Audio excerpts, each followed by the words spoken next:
सामान बांध रहे थे। ये उनका तीसरा घर था जिसे वे पिछले 5 सालों में बदल रहे थे। बक्से भरे हुए थे और दीवारें अब पूरी तरह खाली हो चुकी थीं। विहान थोड़ा उदास था।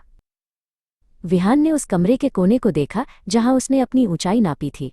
लकड़ी के दरवाजे पर बनी पेंसिल की वे छोटी छोटी लकीरें अब किसी और के काम की नहीं थी। क्या हम फिर कभी यहाँ वापस आएंगे? उसने अपनी उंगलियों से उन निशानों को छूते हुए पूछा। माधव ने आगे बढ़कर विहान का कंधा थपथपाया और मुस्कुराए। घर सिर्फ ईंट और दीवारों से नहीं बनता बेटा, घर तो हमारी यादों और एक दूसरे के साथ से बनता है। उन्होंने मिलकर एक भारी पुराना ट्रंक उठाया और उसे बाहर खड़ी गाड़ी की ओर ले चले। नया घर शहर के दूसरे हिस्से में था। वहां की खिड़कियां पुरानी थीं और फर्श पर धूल की एक पतली परत जमी हुई थी। विहान को यह जगह थोड़ी अनजानी और पराई सी लग रही थी। वो दरवाजे की चौखट पर खड़ा होकर शांत कमरों को देख रहा था। माधव ने कमरे के अंत में बनी एक छोटी सी बालकनी का दरवाज़ा जोर लगाकर खोला। देखो विहान, यहाँ से पूरा शहर दिखता है। यहाँ सुबह की धूप सबसे पहले आएगी। हम यहाँ मिलकर छोटे छोटे मिट्टी के गमले और पौधे लगा सकते हैं। अगले दिन उन्होंने मिलकर घर की सफाई शुरू की। विहान ने अपनी पसंद का नीला रंग दीवारों पर लगाने में अपने पिता की मदद की।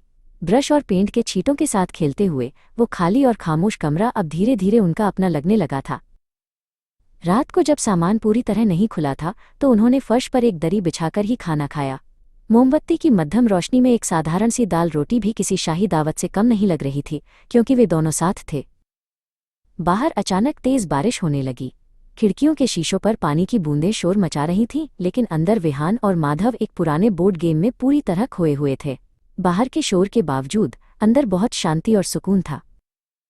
विहान को अब समझ आ गया था कि चाहे छत बदल जाए या शहर, जब तक उसके पिता का हाथ उसके हाथ में है वो कभी बेघर नहीं होगा। उसका असली घर तो अपनों के साथ में छिपा था, न कि किसी पते में। अब वो किराए का मकान सिर्फ एक इमारत नहीं बल्कि उनकी खुशियों का नया ठिकाना बन चुका था। सूरज ढल रहा था और वे दोनों बालकनी में साथ खड़े होकर सुनहरे भविष्य के सपने देख रहे थे।